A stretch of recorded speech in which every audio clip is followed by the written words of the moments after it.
All right.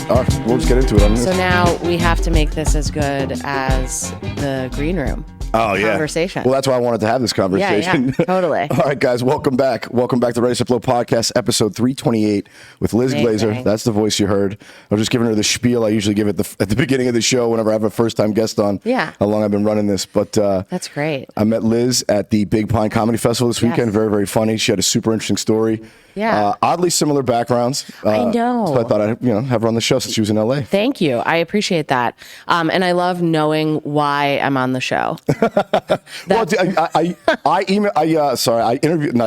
I have a lot of comedians on the show. Sure. Just because they're my friends and there's so many of them here in LA. Right. But I've interviewed other professors before. Actually, it was Professor Larry Watson a couple times. He was Jerry Seinfeld's high school roommate, or college roommate rather. Okay. But he's like a big shot professor at the Berklee School of Music. Oh, he's cool. like a jazz. Okay. They're jazz professor emeritus or whatever. I love jazz. I've had mayors on. I've had doctors and psychologists on. Okay. I've never had a lawyer/comedian on. Okay. Well, I'm So you're the retired, first. so you could relax. But does your license expire? I thought you can keep that. Yeah. I actually have retired status because I don't like in addition to paying the fee for the license, you have to go to continuing legal education classes and stuff. And I'm I'm not doing that, So if you wanted to reboot it, you just have to go take a test or something and they'll lock you in? Do. No, I think you just write to them and then you can do your CLE, which is the continuing legal education. I don't know. I mean,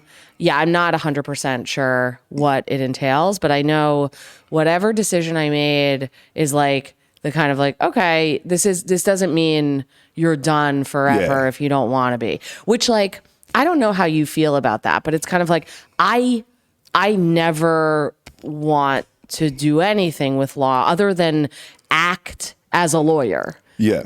You know what I mean? I mean, the listeners know, if they don't know, but I'm sure they can go back and listen. But I started in finance, I was telling you. Right. And I was in that for 11 years. And I don't want to go back. Right. That's because I want to do this. Yeah. But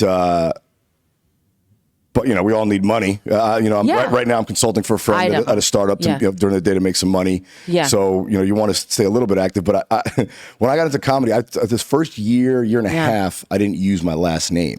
My full last name, because I was I don't know, especially with the podcast, I say a lot of outlandish shit on this every week. Okay. Every week and on stage. I don't know if you saw my act, but my Instagram account's wild. Sure. Yeah. So I wasn't using my last name when I felt the first year and a half. It was it'll preclude me from getting a job. If you do a Google search of me, you'll see all sorts of me saying goofy shit just to be funny. But interesting. You know how some finance firms are. Yeah. They can be very uptight, very stuffed shirt. Yeah.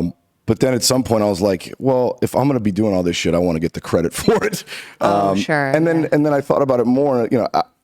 In some ways I purposely kind of backed myself into a corner because obviously it'll be harder to get a job because I haven't been in private equity or investment banking in 6 years. So what's that gap? You have to explain the gap. Yeah, if I wanted to get back into it, which I don't necessarily want to do. Right. But also, like I said, it kind of, one, gave me credit for the work I was doing in comedy, but two, it made it purposely harder for me to get back into it. Yeah.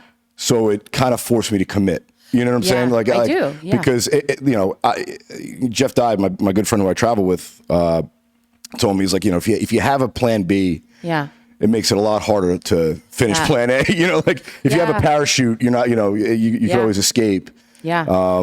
And you don't want to necessarily paint yourself into a corner. And obviously, it might cause me trouble now trying to make money. But at the time, I was like, if I'm going to do this, I want to get credit for it, and I want to show some commitment to it. Sure. I understand that. I mean, I never didn't use my name. I once, when I was still teaching, it was my second set ever, and I put it on YouTube.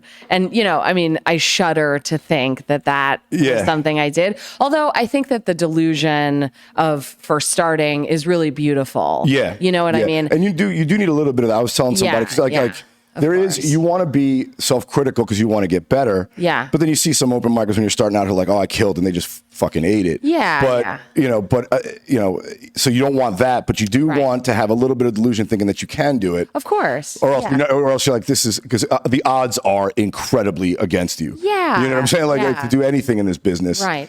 You know, I mean, how many funny people do you know that it's like zero. they're getting nowhere, but they're like, you know, they still can't, you know, of course, move the needle. So it's, you know, it's you kind of got to weigh that. Totally. And I thought to myself too, if I get back into finance, because I thought about this when I was looking at private equity firms when I was getting out of banking, moving into private equity. It's like, I don't want to work with people I don't want to work with. Sure. So if they had a problem with me doing this, well then fuck that firm. Like those aren't I don't want to work with people that stuffy that they can't see like that me doing this is going to be somehow a problem. At me doing Excel spreadsheets, you know, like what does one have to do with the other, you know, like so.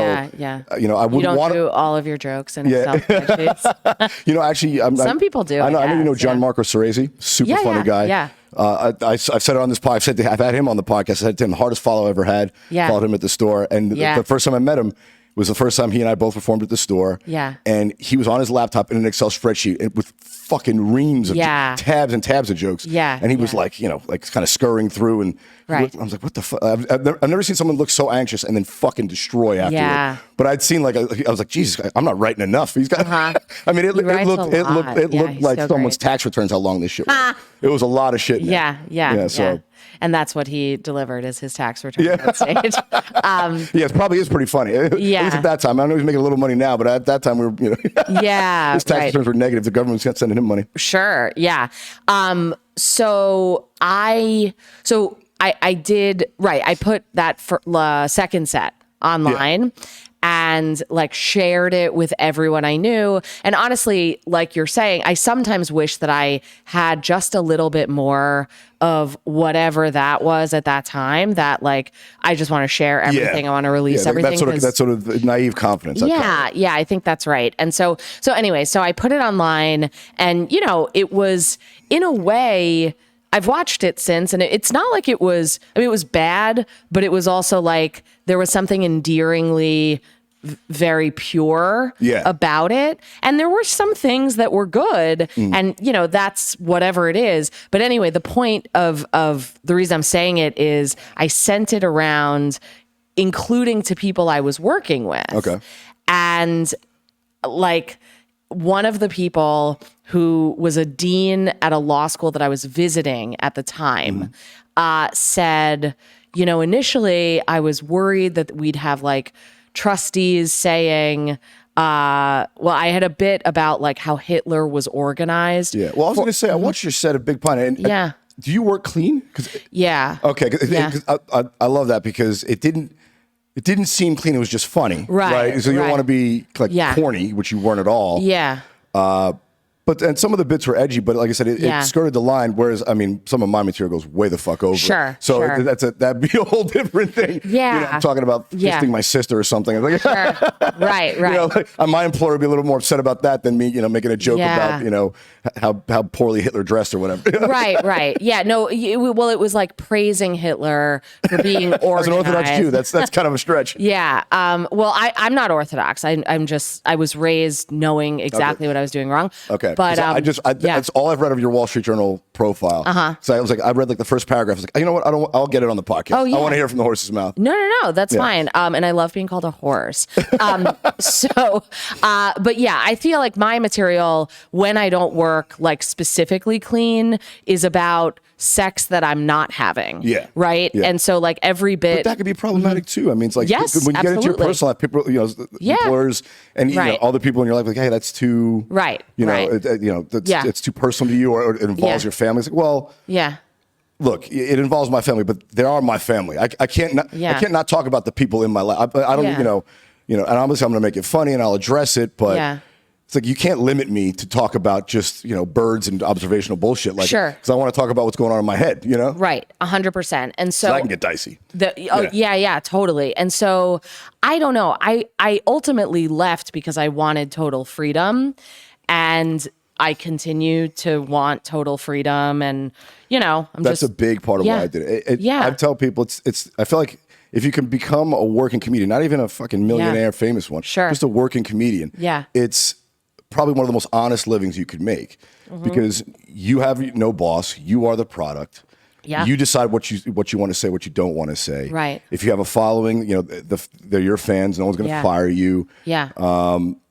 so it might not be as much money, but it's yours. Yeah, I think that's it's uniquely right. yours. No one can Right. sell your product because you're selling you. Yeah, So totally. there's a job security in comedy if you can make it to a certain level. Sure. That you just don't get in any other profession. Yeah. So there's honesty in that, and then you get to be honest with your audience. Yeah. Yeah. So, Hopefully. Yeah. I mean, that's something that like is my North Star, and I think that when I first started, I was good at that. And then, it was sort of like the funny is what you work on. Yeah. Right. But then I don't know if you experienced this at all, but like for me, it's like as I've gotten better at the craft of comedy. I hate my material more. Well, sure. It's just like, oh God, I can't believe I Yeah, but I think maybe why, I don't know, I suppose there could be different reasons, is that as I've gotten better at the craft, sometimes I've veered a little further away from like the core of the truth of it. And that's something that I have to keep an eye on. I suppose it's like... You're always balancing the funny with the truth, because you don't have to be true on stage. Right. And a lot of my jokes, I mean, they start out as true, and then you embellish the shit out of them. Right, you're not under oath. Yeah. Right? Yeah. And you could tell a joke that's no longer relevant to your life. Like, yes. If you're married, you could talk about being single. If you're single, you can talk about being married. There's no rules on that. Yeah, there aren't. But you do want to keep, you do want to Yeah. keep some level of honesty, because it comes through. I feel like I feel like a crowd is like a hot chick at a bar. It's not what you say, it's how you say it. Right. They can smell if what you're saying lines up with how you feel. Is that only hot chicks, do you think? Well, I only approach the hot ones. No. Really? To me, it's subjective. Right, right. Like I don't know how it is to approach dudes at a bar. I haven't done it yet. Yeah. No, I was just right. Or yeah. And also, what's hot to me? I mean, that's a very subjective thing. Yeah. Well, anyway, so the end of the thing about sending the set around when I was still teaching is the irony was that this dean wrote back to me. He was like, great set or whatever that he thought or said. And then he was like, I was worried that we would get trustees who were like, who's this professor who's saying she loves Hitler? And by the way, I don't love Hitler. Of course it not. was, I have the fact that you have to like preface that. Yeah. Like obviously everyone, Hitler was so hated his fucking family changed their names. Like the name Hitler is gone. All right. Even his own family despised him. I think it's except for some neo-Nazis, it's pretty universal. Right. Yeah.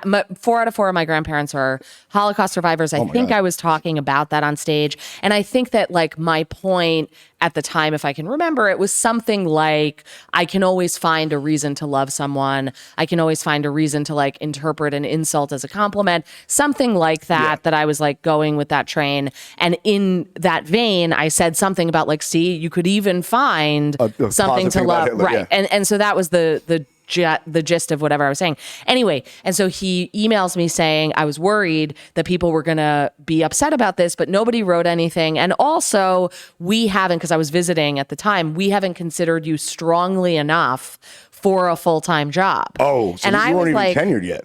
I was, but I was visiting at another school. Okay.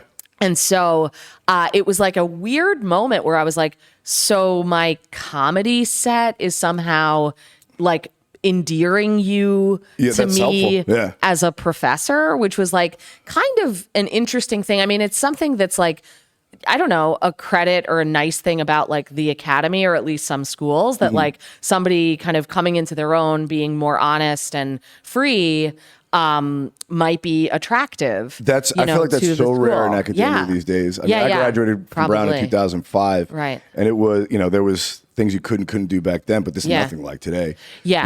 I mean, I'd love to get your perspective on that, because you were at Hofstra, right? Yeah. And like, when was the last year you were there? When did you finally sign off? So I was done teaching 2015. Okay. Yeah. And how like intense was the woke mob on universities at that point? Was the woke mob? Yeah, well, I don't think there was a stretch coming where they're coming after, like they were physically attacking professors at some schools. Okay, I don't know if you well, I remember there was I forget which college it was, but some teacher wrote about some professor wrote about how kids should enjoy Halloween and wear costumes and not take it too seriously, and they attacked her and her husband about not being cultural appropriation, don't dress up as this or that. And they were like, we were just saying have fun on Halloween. We weren't making any commentary on that, but they got excoriated and removed from the university for it. Yeah. I mean, for better or worse, Randy, I am very oblivious, like in general in my life. I think that's where the tricked to this lies. Like it's not a problem unless you pay attention to it. So, like if you listen to the critics, then they become louder. If that makes any sense. Yeah, it does make sense. So I don't doubt that there were people who were upset about having to be politically correct. I worked with some cranky people. And by the way, that email was not from a Hofstra person. It was from another school, about the job, which I said, but then I said that I worked at Hofstra. And so there's like still part of me that I'm like, here's who I meant it. Like whatever, it doesn't matter. But I think somewhere inside of me, there still is a lawyer who's like a little bit concerned about like, God forbid, tarnishing somebody's reputation. Like, I think that, whoever emailed me saying that they liked whatever I said was just like responding to, I don't know what it was. Yeah. But it's I don't think it was like, I would imagine like if you, if your hobby is a form of public speaking that can only help your job as a professor. Yeah, maybe. Like, I would want, it'd be like, whatever, it's comedy, but at least she's engaging an audience that can only make her a better teacher in the classroom. Which they kind of go hand in hand, which is funny. I do know a lot of comedians who were teachers and got into comedy after the fact. Same. Yeah, I think that's right. And so back to your point about the woke people, I don't know. I mean, it doesn't really present an issue for me. It hasn't. I feel like I try to be pretty sensitive because I don't know. Like, I'm not trying to offend anybody. I might, but I'm definitely not trying to. Yeah. Because I think people get into comedy for different reasons, right? Some people like attention, like laughs, the feeling of the laugh, whatever. I think that I got into comedy because one of my first experiences ever on stage, I was 4 years old. I was in a ballet recital. And I went to ballet because there was ice cream in the same building as ballet. Okay, and so that easy to get a kid in the room. Yeah, comes with ice totally cream. I'll be right. there. Like you can get Haagen-Dazs after ballet. I'm in. Yeah, I'll do it. And so every week I sat in ballet and I waited to get ice cream, right?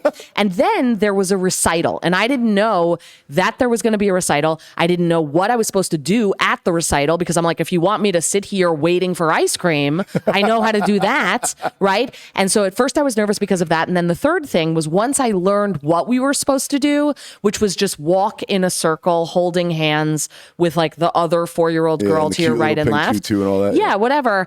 I was just like, this is not going to be a good show. Like, that's very boring. You knew at 8 years old, like, this is a horrible production. 4 years old, okay? You're giving notes to the director. I was like, guy, well, you got to do a kick, something. Yeah, something. The Rockettes, get something going on here. My Holocaust survivor grandparents are in the audience. They did not survive Hitler to see this. To watch me walk in circles. This is terrible. And so rather than just like go with it, I stood in the middle of both of the circles of girls and cried my eyes out. Okay?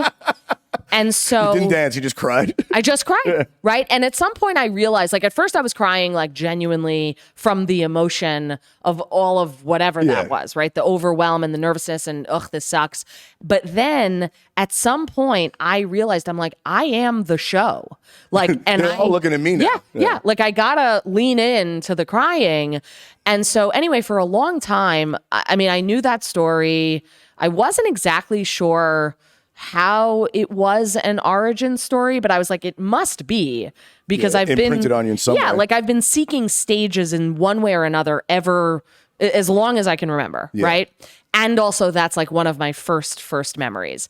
And only recently was I able to realize, I'm like, I think that what I really wanted to do in that moment was not cry, but instead just be like, hey guys, like to the audience, like, what are we doing here? Exactly. Like, this show sucks. I mean, I was, and just say as a 4-year-old, I know this. You guys must be born into the right. I mean, we got a couple Holocaust survivors in the audience, and then just be like, I just wanted ice cream. I mean, do we have any Haagen-Dazs in here? Whatever it was. And not so much to get the laughs, right? But in order to just be transparent with the people in front of me. I totally identify with that because I have like a loose theory that there are generally two types of comedians. There's two camps. There's sort of the attention grabbers, the people pleasers, the people who want, the spotlight. And I can be that too. Yeah. I mean, I'm gross. Yeah. Oh, okay? yeah, of course. We all want some of that. Right. But then there are the comics who do the other sort of circle of comics that do it because they almost want to be right and agreed with. Like, am I the only one who sees this kind of thing? Like, I can't be alone in noticing. that was you know, what like, it's you like were an saying. affirmation, and I'm more that kind of comic. Well, I want thought to it make you was- laugh when you don't want to. You know, like, but I at a thought- topic that you shouldn't, that we all just ignore, Yes. kind of thing. Yeah, I which think- is kind of like that. It's like, aren't we all noticing how dumb Right. the show is? That Yeah. moment, like I want to talk about that moment live on stage with the crowd. That's what I look for. Yes, and that's so interesting, and thank you for seeing that in my kind of insight about the story, because I thought it was so beautiful when we first spoke in the green room. And this was when I really felt our conversation got cooking, you know, to be honest. I mean, not that I didn't like it at first, No, but we I ended just, up spending like an hour. Just yeah, bullshitting we in the were green room, really yeah. talking, and I really adored you and that. And so, thanks.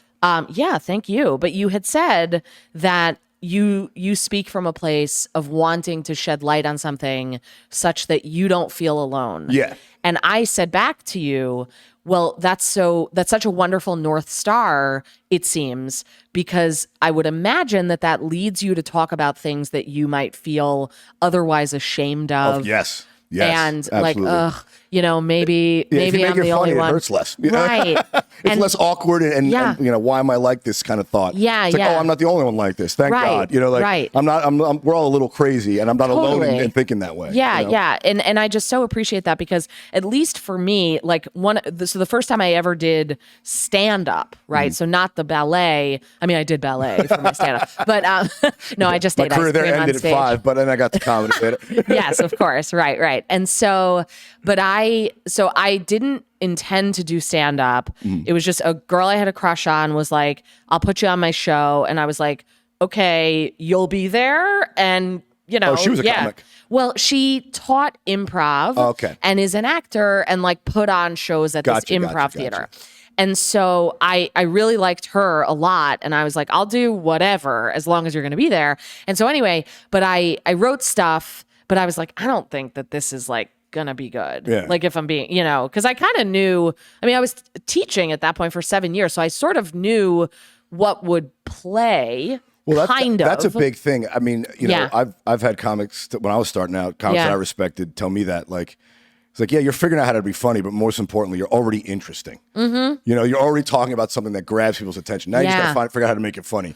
Right. The hard part is getting their attention. Yeah, like that's true. We'll help you learn how to make it funny. Yeah. You know, and you know, you could find the funny part and exploit it. But Right. Yeah. But like, I think that my first, you know, of many hurdles, to be sure, was just like, I knew how to have a thing to say about property law, for example, which was a class I taught, you know, to first year law students, and like throw in a personal story that would connect the material, make them laugh, maybe help someone understand something or remember or whatever. Sort of silent reps while you're doing that. Right. But that's like, then you know why you're saying whatever you're saying, which is like a lot of, you know, what we do is like coming up with a reason that something's relevant. Yes. Right. Yeah. And so I wrote whatever, but it didn't have that hook because it's like they're not there because they have a final. Yeah. You know what I mean? Like, so why are they listening? They're not a captive audience. Yeah, like I don't give them a doubt reason to listen to me. Right. And I don't doubt that they'll be polite and whatever, but like I just was like, how do I grab their attention?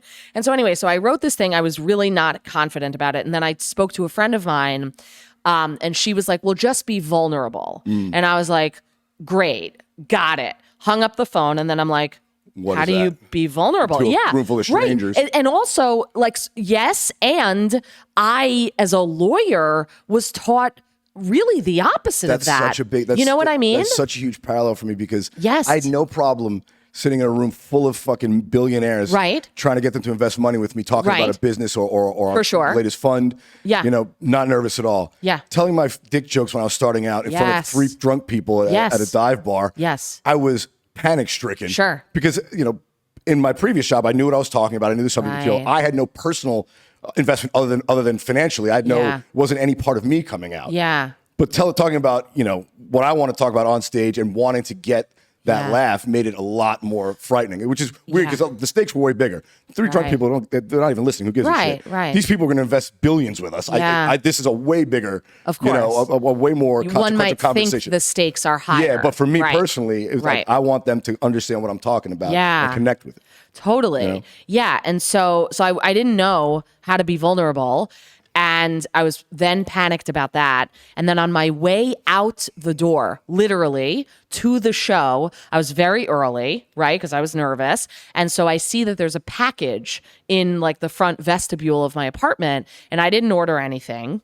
And so I'm like, okay, I guess I can open the package. I have time. But then as I'm about to open it, I'm like, oh my God, a quick trick to being vulnerable is just not knowing the answer to something. Yeah. I don't know what's in this package. I didn't order it. And like, maybe I could just open it on stage. That's and a great so idea. That's what I did. And it turned out what was in the package was 18. Dildos. Yes. I was going to throw a dildo them. joke in every episode. No, I'm kidding. For sure. I mean, I love a dildo joke, as maybe you know. But in any event, so I open it. It was 18 vinyl suit covers. You know what I'm talking about? Like that you put on the closet. Because my mother had been to my apartment like a week earlier. One of my cats, Mona, who's since passed away, may she rest in whatever she's doing. Peace. I hope she was a very anxious cat. Like always looked like, did I leave my keys here? So anyway, but I do hope that she is at peace. She died recently. Anyway, so she would go all the way up in the closet, white, fluffy, furry cat. All over your suits. All over my suits. And my mother was like, Elizabeth, you have to get vinyl suit covers. And I was like, okay, mommy, whatever. And she knew I wouldn't get them. So she ordered them to my apartment. Oh, that's very and sweet, so, Mom. yeah, very, very sweet. Right. And she got a good deal and whatever. And so anyway, You heard about the deal? Of course. I mean, I'm surprised she's not still talking about it. But anyway, so I opened the package on stage and I couldn't, I'm not saying it was any kind of great set. You know what I mean? Maybe there was something about it that was good, sure, promising, maybe great. I doubt it. However, I don't have that tape, but, I think what it did was it got me out of my head, out of my self-consciousness, and into a very natural, like, oh, well, you guys don't know why I would be getting this. Let me tell you about my mother. Let me tell you about my cat. Let me tell you about my relationship with them. And it ended up being an act. Well, I think it's also like a really great way because you want to be present with the audience. Of course. And if you're opening something for the first time and they're seeing it for the first time, right? You're both doing it. It's just a very like clever way to force both of you to be present. You don't know what's going to happen. They don't know what's going to happen. Right. So you're both waiting to see what's going to happen. Right. You know, whereas if you're just going through your material, you know where the material's going. Yeah. So it's easier not to be present while telling it. Yeah. And so I feel like in some way, as you know, and now, I mean, so that was in 2013. Now it's 2022. So it's been a while. Hopefully, I do think I've gotten better, right? I don't know what I saw. Right. I don't know what you were like before, but you're great now. Oh, yeah, you're great too. Thank you. And so, thank you. And you know, so however much better I've gotten, I also think that there's a part of me that's still trying to get back some of the purity of that, not literally first set, but of that kind of like spontaneity. Yeah. Right? Yeah. And, you know, I mean, I suppose it's always good to like be working on something. And I think I shared with you that like, I really believe that I do stand-up comedy because I'm trying to like gain some enlightenment and get to some kind of core element of self and truth and whatever, because I don't think for me that I was chasing the laughs. They're great, of course, and I work hard for them and also to look like I'm not working for them. Yeah, you know, exactly. I do the same thing like we all do. And I think I'm also searching for like that kind of, maybe this will get me home. Yes, maybe I'll understand what it is that I'm looking for. I think so. Kind of thing, because there is a big part of that with the way I do comedy. It's the reasons I do it. It's just as much for me as it is the audience. Like you said, you definitely want to make them laugh, but there's a reason I'll do it, even if there's 3 fucking people in the audience. Yeah, because I want to do it. I want to go talk about what I want to talk about. Right. You know, so it's like in a weird way that having that aspect of your personality Yeah. coming into your comedy, it keeps you doing it when there's many, many reasons you shouldn't. You know, like when the roadblocks start getting up, it's like, well, I still want to talk about this shit. So even though there's roadblocks, I'm going to go talk about this Yes. stuff. And I think the other thing, and I don't know, you know, I mean, you were mentioning Gianmarco, who's like so terrifically funny and wonderful and so hardworking. Yeah.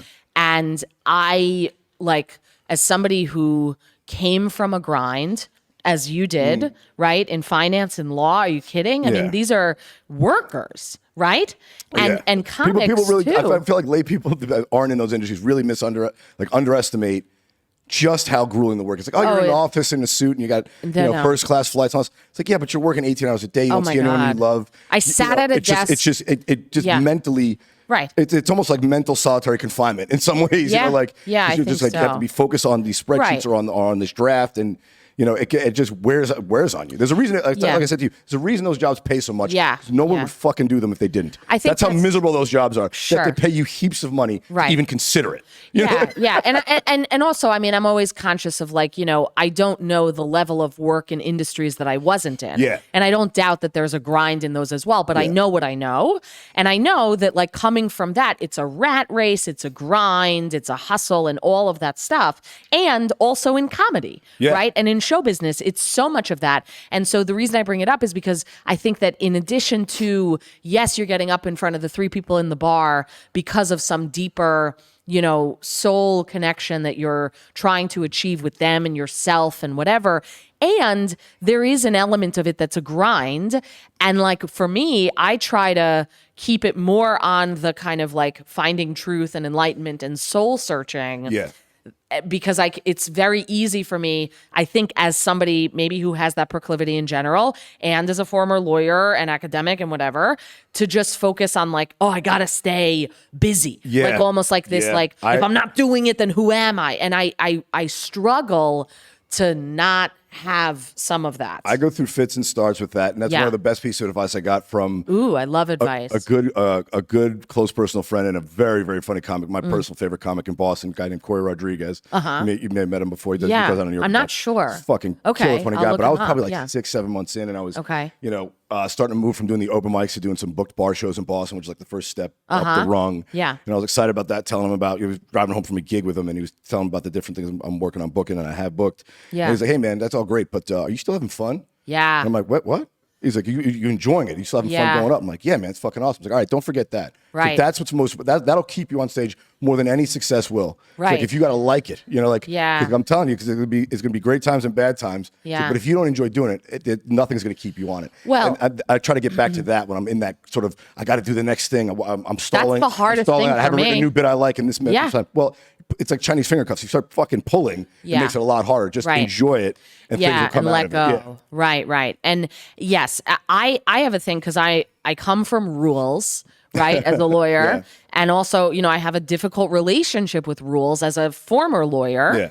And when I first started doing this, okay, they always tell you, you know, what does everybody say before you go on stage is have fun. And I think that the way people mean it is as an invitation, like, oh, please have some fun. I made fun for you.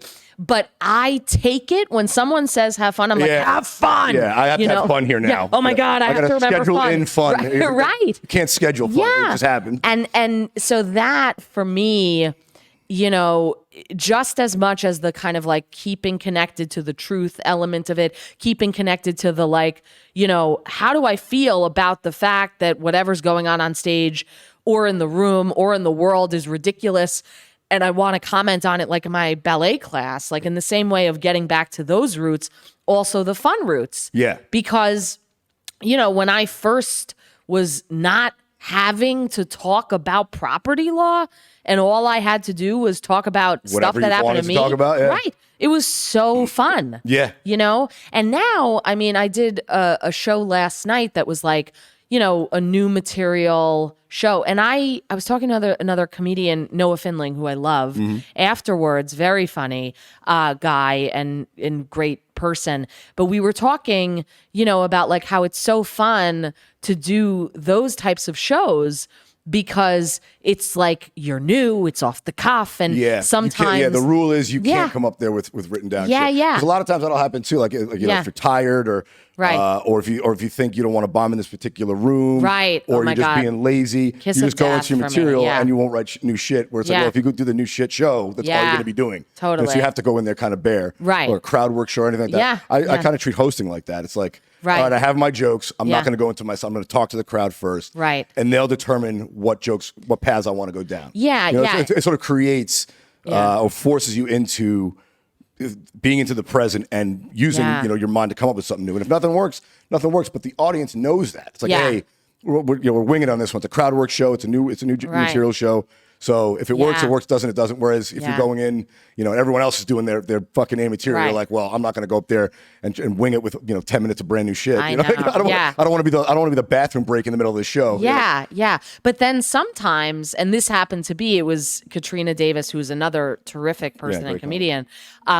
Her show, and it was like such a great vibe, and everybody did very well, and it was a lot of, I think, like at least from me and Noah, like new stuff, right?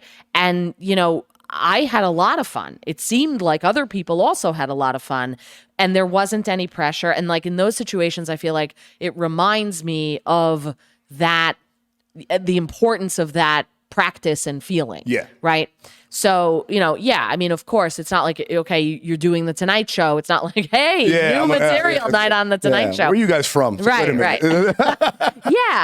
But to have, I mean, it's like acting, right? Like, the lines that you're saying, but you have to say them in the moment. Yes. Right? You have to have the thought. Every time you say a joke, you have to make it sound like the first time you're telling it.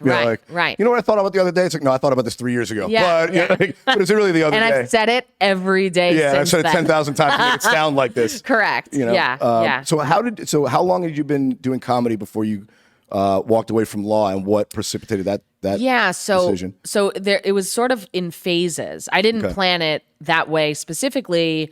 I mean, a little bit I did, but like it worked out that way where I did it, 2013. And then about 8-9 months later, I got a phone call from the dean of Hofstra, who at the time was making a decision about giving buyout packages to all the tenured faculty. I was newly tenured. I think I can't speak for them, but I'll try. No, but but I think it was a move. Like, an organization may make the choice to give a deal like that across the board to all tenured faculty members. They're just trying to do a 10% staff reduction, so they just gave it to everybody. And you avoid. Take it Right. I think there's a chance of a lawsuit based on age discrimination if you do otherwise. I'm not 100% sure. I don't. I never practiced that kind of law.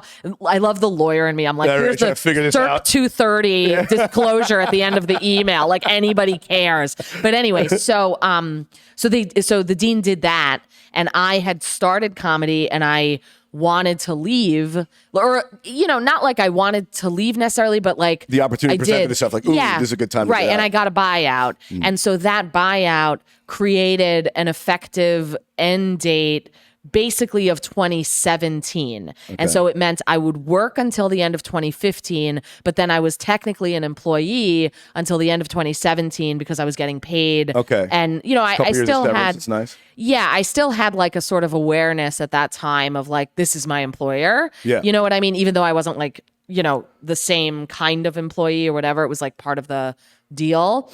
But that was the deal that I took. And so there was a time when I knew I would be leaving, and then a time that I was like on staff in a way, and then I was done. Yeah, see, that's another parallel. I mean, I didn't get into comedy until the same thing happened. We sold a business that I was a member of the executive management team of, and I told them, like, I need... because I was living in Boston, flying to New York Monday to Thursday. Oh, wow. And doing this for 3 years, we bought this business out of bankruptcy, turned it around and sold it. Oh, okay. It was a private equity deal. But I was part of the management team and I had options. So I was like, I can't continue. I need a break. Yeah. And they bought me out, which gave me a couple years of severance. I stretched to 6. Yeah.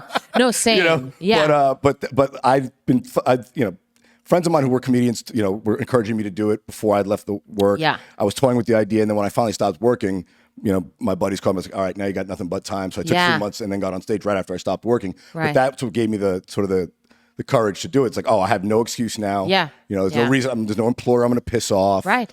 I'm single. I don't have any kids. I don't have a wife. Yeah. I could take a year and give this a shot. Yeah. If I don't like it, I don't like it. If I do, we'll see what happens. Right. And so it kind of came to me in that way. Yeah. How old were you when you started? 30. I can't remember if it was 3 or 4. Yeah, see, I was 33 as well. I got a late really? start. Jesus year. Yeah, which Right? yeah, me and Jesus, same thing, Well, I think that there's something Not if to you see my that, act. maybe. I think his was a little cleaner than mine. No, but I just mean like, I'm Jewish, but Well, so is Jesus. There Right, you go. You got a lot. right. You got more in common with him than I do. yeah, but I just mean like, I always think about that when someone's 33, that like, even if you're not a believer in Jesus, you can believe in somebody having a great story. And Oh, yeah. No question. I mean, Jesus is a good guy. I don't think anybody could debate that. Yeah. He seemed like a swell fella. Yeah. But anyway, so. Lesbians, long hair, sandals. Yeah. I mean, if they had weed, he looks like he smoked it. Oh. He looks like a real fucking chill guy. He does. You turn water into wine, Right. I mean, you got to have more than 12 friends with that kind of skill. You're a fucking party, dude. Yeah. Turn a whole lake into wine. Sure. Yeah. Well, anyway, so I think I was 33, and it might have been 34, but yeah, now I'm 43. Was there any like the fear of like, once you jumped in, you were like, is this going to work out? Or did you just say, I'll give it some time? Or were you like fully like, all right, this is going to work. I'm going to die doing it. Kind of the other. Yeah. I mean, and that's not to say I'm full of fear. Okay. And so I don't mean to suggest otherwise. I think when I was first starting, just like we were talking about before, there was that naivete and delusional confidence and whatever that element that I think one needs. And then along the way, I definitely have moments. Like I remember when I was living in Hollywood, and I had just gotten here, and I was checking my email, and I'm like, everything in my email is spam. Like, no, I'm not even getting rejections addressed to me. Like, who am I? I like, how am I gonna break through anything? Anyone's radar at all. Yeah. Right. And then I started getting a lot of rejections specifically to me, and that. What were you applying for? Just like bookings? Well, no, I'm joking a little bit, but also, like, I journal every day. And it's a healthy practice. Yeah, it really, I think more than anything, that and meditating have changed my life probably the most. Oh, so I went through the breakup with my fiance, like right when I was around 30. Okay. And I made a conscious decision, like, all right, even though I feel all right, I'm going to go and do all the things. Yeah. In case I end up realizing that it's more devastating to me emotionally than I thought. Okay. And I sat down with the therapist, and I finally took a few interviews with them and picked one. Yeah. And I told him, like, all right, I'm not here to talk about my mom and dad and all this other shit. I need actionable things that improve people's sense of well-being. Sure. And he said, yeah, there's 4 things: exercise, journaling, meditation, and acts of gratitude. He's like, those 4 things have proven to improve mood. You can't always make your mood 100% happy. Right. He's like, but there's a 20% margin that you can mess with to improve your mood. And those 4 things, short of taking pills, right? Doing drugs, either prescription or otherwise, those 4 things have proven to improve people's mood. So you're doing 2 of the 4. Yeah. Well, I try also to exercise. Yeah, everyone tries to do all 4. Gratitude also, but I do. Well, often when I'm journaling, I find that I'm moved to be grateful, like to write down things. I don't do it like I am my journal. When I don't journal Yeah. every day anymore. I got to get back to it, but I do journal, periodically, and I always try to end each entry with things that I'm grateful for in my life. Yeah. To sort of, because I feel like people, when they tend to journal, people pour out their fucking problems, like whatever's concerning them. Sure. But you don't want to just be all fucking negative. The whole thing's like, all right, well, something good happened today. What one good thing? Be happy for some reason. There's got your siblings are still alive, thank God. Anything, something small that you take for granted all the time, that you don't realize is important to you unless you think about it being taken away. Be thankful for that. Sure. Yeah. I try not to put any pressure on whatever comes out. Yeah. But I think that over time, I use a website, by the way. I'm not like sponsored by literally anyone, except my wife, but like, and my mom, but, I use a website called 750words.com. Okay. And it's modeled on The Artist's Way, which Julia Cameron in The Artist's Way said you should do 3 pages of morning pages every day, 250 words as a page times 3. Okay. That's the reason that it's called 750words.com. And anyway, it's like, I think Julia Cameron's letter of the law is you're supposed to handwrite them. That's never going to happen for me. Whatever. Yeah, I have like the ADD brain and it's fast and whatever. I like the typing. But anyway, it gives you back. It's a very smart website, I think, because it gives you back data in like pretty bar graphs and what kind of data whatever. can you get from that? It's just like most frequently used words, and then funnily so you enough, get a sense of like what mood you're in based on how often you use it. Right. It does tell you your mood. It's like feeling mostly happy, concerned mostly about death, which is a pairing that I get pretty frequently. I'm happy, but I'm worried about dying. Yeah, literally all the time. Both ends of the spectrum. Yeah, real wide range. For me, it's not so much. I don't worry about myself dying. I worry about other people dying. Yeah, that's always been my. And I don't mean it like I'm Jesus-y altruistic. It's just, I just worry, I think, about being alone. The grief, yeah. Yeah, the grief and So anyway, but I get that one a lot. And I think that like the thing in your brain, dopamine or whatever that, is sparked by you finish 750 words and you can go over on the website, but as long as you've done 750 or more, it spits back to you all of these data that are really cool to look at. And I think motivating. Yeah, it's a very, very smart website. There's a whole thing, and I learned this, running a consumer company, trying to get people to buy shit. If you gamify things. Right. That's exactly right. They basically give you some sort of score, some sort of measure. 100%. That people just, whatever reason, they get addicted. Same thing with, that's why pedometers work. Right. It just makes you think, I got to walk more than yesterday. Yeah. That's why simply the fact of weighing yourself every day. Yeah. And not changing any other habits consciously. If you just weigh yourself every day, you will lose weight. Yeah. Because it's a subconscious thing that you start a meter in your head, Sure. And people try to balance themselves against that meter, Yeah, totally. Anyway, so I've found it to be really motivating because I was always like the person I would buy a journal and then I would write in it and then I would buy one the next year or whatever. But this really works for me. It's very motivating. And I think as a result, all I put on myself is I just show up to the page. Yeah. Right. And so I don't say, I have to be grateful or I have to whatever. But Julia Cameron says this in The Artist's Way that like, if you do morning pages for a sustained period of time, at some point you will get honest. Like at first you might be like sort of lying to yourself about how you're doing. Same thing going to therapy. You just bullshit them until finally something slips. Like, fuck it. He ain't telling nobody. I'm paying him to shut the fuck up after I leave here. Yeah. Especially what you're paying a therapist to do. Yeah. Is to listen and not repeat it. Yeah. Totally. So like, you're like, my friends are my therapists. Like, but they know too much about you, and then it can get out, and God knows what Sure. could be the result of that. Sure. But eventually you're like, fuck it. This guy or gal is just here for me, so I'm gonna tell him whatever the most crazy shit I'm thinking about. In my head. Right. Yeah. No, I've been in therapy with the same therapist for 16 years. Oh, wow. It's do you go regularly or do you go fits and starts? Well, I mean, so I've gone through periods of going very regularly. So I've been in 3 times a week, 2 times a week, whatever. Because I came in crisis. That's how I got into therapy. Oh, really? And then I was going once a week. Then I would cut it back to once a month. Yeah. And then if I was going through something again, back to once a week. Right. I kind of, so it's always around, but I use it with more intensity when I need it. Sure. Kind of thing. Right. And that's how it's been now. And so I've had losses. Like I lost my dad, and so I went more frequently. We lost a baby. My wife had a stillbirth, and so so like that. Thank you. It's like you go more, right? Yeah. In moments like that. And then sometimes like if I'm traveling or if something's happening and things are kind of mostly okay, I might show up for that appointment that week, or not, So makes sense. Yeah. But I mean, I think that like over time there does start to develop a trust. And I think it's a similar thing with the journaling is like I've noticed that I trust the practice of journaling. I trust myself more, all of it. And so I think the reason I brought this up to begin with is like, that you just get more honest because you're doing it more. Yeah. Yeah. Yeah. And comedy's that way too. Yeah, right? I think so. That's what I was which thinking kinda too nicely just does now. it. And I hate when comedians say that, like, oh, it's my therapy. It's like, first of all, it's a performance. Yeah. But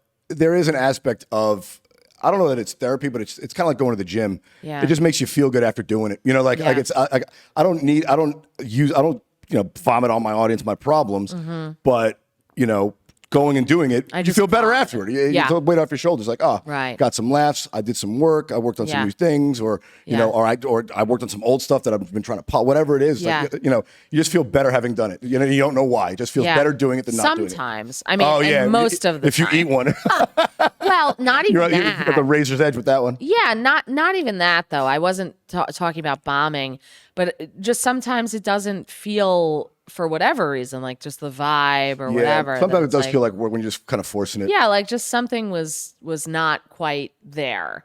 But then other times, it's the best. Yeah, for sure. Yeah. All right, what do we got? 10 minutes left there, Armin? Okay. Well, I do want to get into a couple of interesting news stories with you. Oh, yeah. But I do have to. This is jet fuel. I got this from a coffee place near me. And my little baby bladder has to go to the bathroom again. Oh, so great. give me a 2-minute. I thought break. you were doing an ad. No. I'm just letting y'all know I got to take a bathroom break, and then we'll come back and do some news. Miss Melbourne Coffee, Los Angeles. It's great. It's fantastic. It's really great. Yeah, they put cocaine in it. It really peps you up. Oh my God. All right, we'll be back with the news. Give me 1 second. Oh, thanks, Armin. Sorry. Welcome to 95.5. Well, yeah, and the way that it was like kind of natural. Oh, well, I was going to get into the news, but I was like, you know what? Oh, yeah. It's a good break for me to go to the little boys' room. I don't know, man. I think it's is it age? I imagine. Prostate. I don't know. Oh, really? No, I don't think so. I don't think that's Okay. good.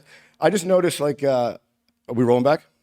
Yeah. I just noticed, like, since I feel like 35, I can't sleep more than 8 hours without going to the bathroom. Like I will have. I used to be able to just after a long night out of partying, I'll be passed out for 10 hours. Right. Now it's like I got to be up in 6 to go to the bathroom and then back down.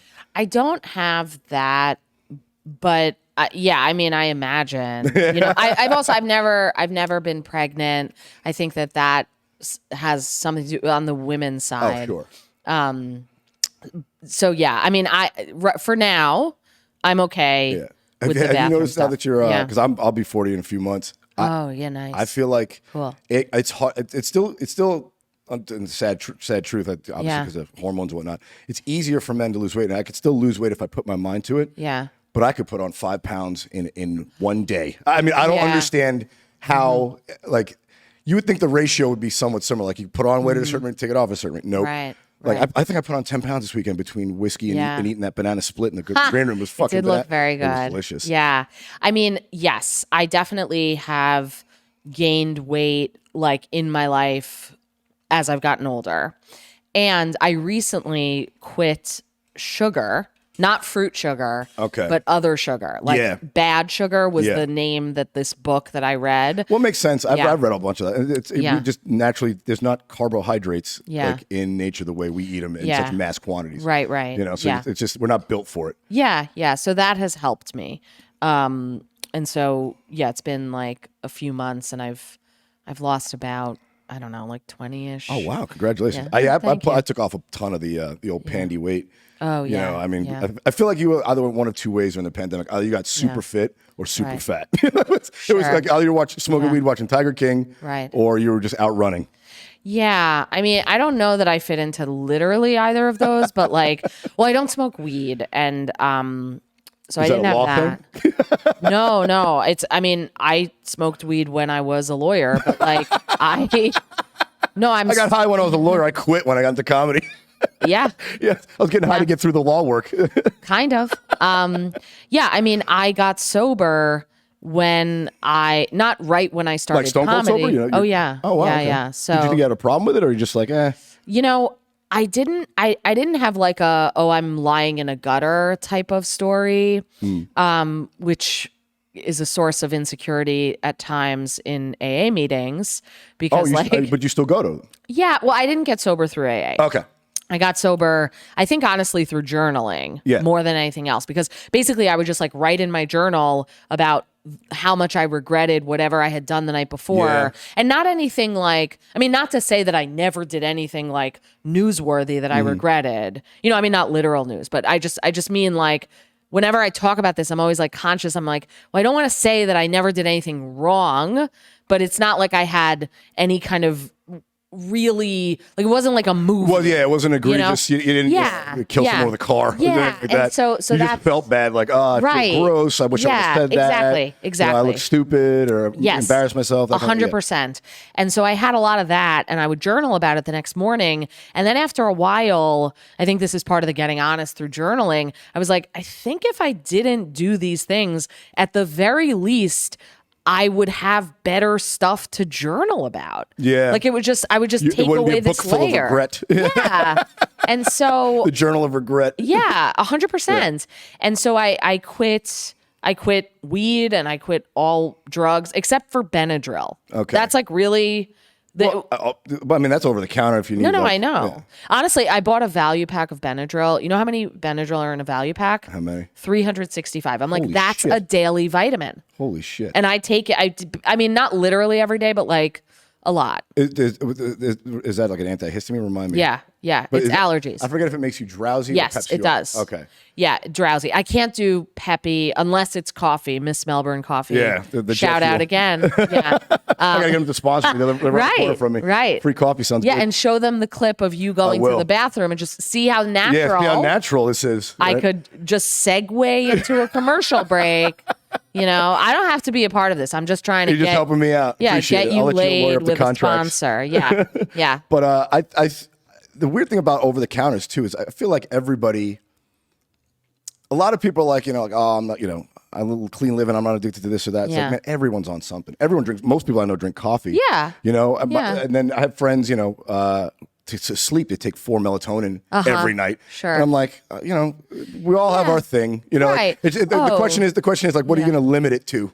You know, like how big does that box have to be? You know, like, can you know, experiment and have fun and not lose control? Yeah. Or you're like, all right, I gotta, you know, whittle it down to coffee and sleep aids. Sure. Otherwise, I'm gonna lose my shit. You know. Yeah, I try to think of it kind of similar to like comedy, and everything that I do is just like, I quit because I was like, to what extent is this becoming my personality?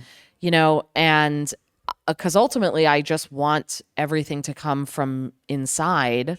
And so whatever I can do to kind of clear the channel between me and whatever kind of truth that wants to come out, that's what I want to do, you know?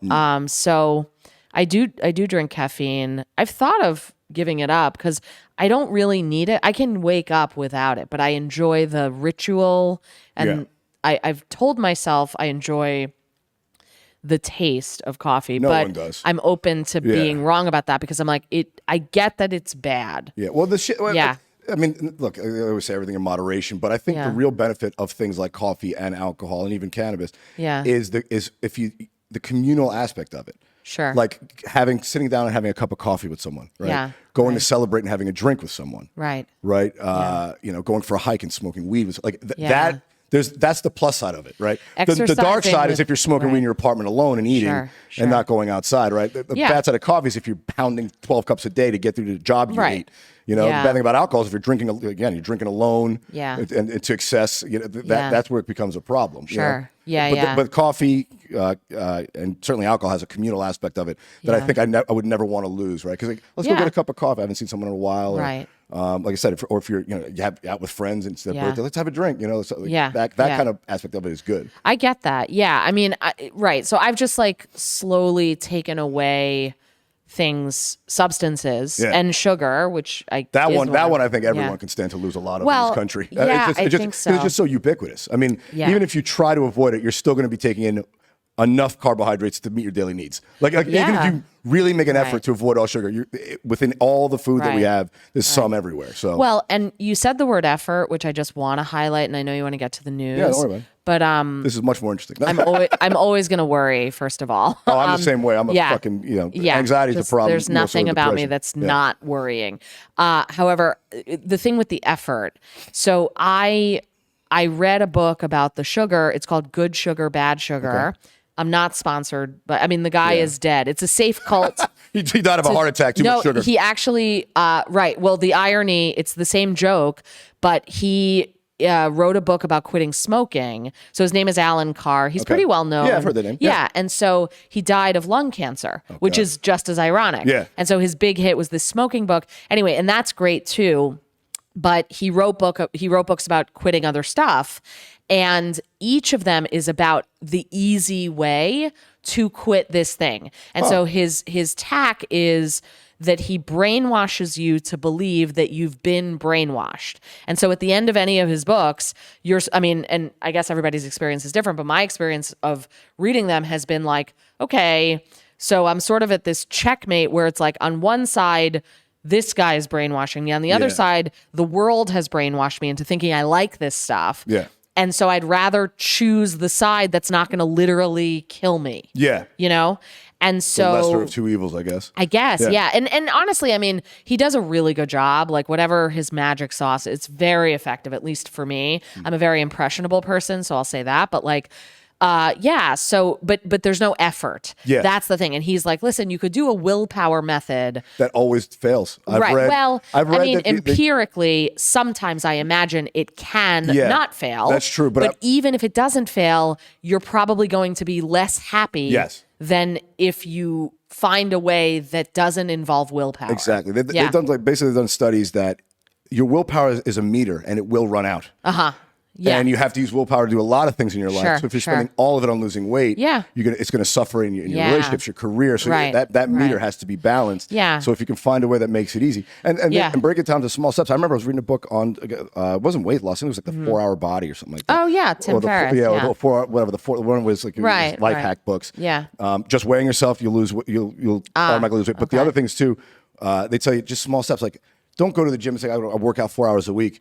It's like, drive to the gym, sit in the parking lot for 5 minutes, drive home. Yeah. Do that for a week. And then at some point, like, oh, fuck it, I'll get out and go for 5 minutes. Right. And just like, if you, the smaller the step, the less effort it takes you to make that step, the more likely it is you're going to do it. Right. I feel like I read Atomic Habits recently, and I think that's a good one too. I love a self-help book. Oh yeah, I'm a sucker for them. That's all I read. For a good one though. I mean, like, some of them are out there are real fucking chintzy, but I like, the all the mindfulness books, the Jim Rohns of the world and all that. Oh, I don't know Jim Rohns. Oh, he's great. Okay, cool. There's who's the other guy I was reading? The one I most recently read is called The Confidence Gap. I forget that guy's name. Okay. But that's like just stuff that's sort of actionable, and not just like reading like The Secret. I don't need that in my life. I'm more into the like. All right, here's some behaviors. That you can similar use. To how you were with your therapist. Yeah, exactly. I don't know. Maybe that's my finance mind working. It's like I don't give a fuck what is supposed to be. Tell me what is, and how to move the needle on it. Okay. Don't let the perfect get in the way of the better. Kind of thing. Yeah, I can vibe with that. Yeah. Actually, before we get into that, I actually want to ask you. You're talking about smoking weed. Have you ever gotten when you were still working in law? Yeah. Did you ever get you ever be stoned and like, oh shit, have like a work thing come up? Well, I mean, first of all, it wasn't so much when I was practicing as when you were buying it from the students at Hofstra. No, I never did that. But no, like I definitely like had weed when I was doing. I don't think I was smoking weed really when I was practicing law because I was just busy. Yeah, too busy to do it. Yeah, and not that I wasn't when I was teaching because you do as an academic, like you have a lot of work, but there's more like writing and thinking and stuff, time like that. And so I felt like it was more in those moments. Like it wasn't like, oh, I'm about to go to work high. Like that, you know what I mean? I mean, I've never intentionally gone to work high, but like on the week, fucking bankers, you can get called at any time for any fucking No, I don't really have Sunday. It was like a Sunday afternoon, like 6 o'clock. I'm watching a football game, whatever. Do you like football? Of course. Yeah, of course. It's American. No, I really more wanted American to than get into. Well, I gave up apple pie too. But I got stoned. My buddy's like, there's no way I'll be at work in the morning. There's no way they can call me. Right. Sure enough, an hour later, I'm stoned to bejesus watching the Sunday night game, and they're like, oh, we need this. Can you come in? No, I didn't have that. The panic of walking in, like, I think I know I'm high. I'm like, sure. That's like they're all in their own head, but oh boy, did it make fucking sitting down and going through an Excel spreadsheet miserable. Yeah. Yeah. Like you can write. I can write. I can like think creatively on weed. In some instances it helps. Yeah. But trying to do math while stoned is my god, dude. Yeah. It was the worst. Yeah. It was the worst. I was just trying to explain. I was like, yeah, I'm not feeling it. Can I just do this at home? Like, right. I gotta, I'll take it with me. Let's just get out of here. But but those kind of jobs, man, they fucking force you to do it. I mean, I'm sure you know some law associates who are out of their mind with fucking drugs. Sure. You just get through it all. I mean, yeah, I think so. And I don't want to ever impose like what I think is a reason for somebody doing a thing. But yes, I think you're right. For me, having those jobs, it wasn't kind of closer to the closest to, some kind of real me. Yeah. And I think that was the gap that I was trying to make up. And so I think that's why I turned in some instances to substances. You're so on, you're so and like, right. I want to go be myself for an hour before I go to bed. Well, and I think that's also the reason that I quit when I started doing comedy. Not right away, and there were definitely times when I was doing comedy that I relied, on like weed, alcohol, whatever, in some fashion. Yeah. But I started to notice, I'm like, okay, if I left everything to do this and it's supposed to be me and some like real, kind of direct line of me, then what am I doing? Kind of peppering the me with all of this seasoning that's not me, Yeah, it might get in the way of am I getting in the way of myself? Yeah. And I think that I was. Everybody's different, but for me, it was that. And I think honestly, the sugar was becoming that. Oh, yeah. And that's why, in addition to my dad died of heart disease and closer to And that's a tricky one too, because you got to eat. And there's no, there's no laws. He addresses against, it. There's no laws against getting sugar. So correct. Right. No, but he really, Alan Carr in Good Sugar, Bad Sugar does address exactly that point. It's a very good book. But when my dad was dying, like close to dying, in a way that was like very lucid, like, oh, this person has something to say, he would say to me, he's like, it's all about sugar. Yeah. And he had, heart disease for many decades. And, for a long time, heart disease wasn't connected to sugar until now. There's more. I mean, you remember the food pyramid?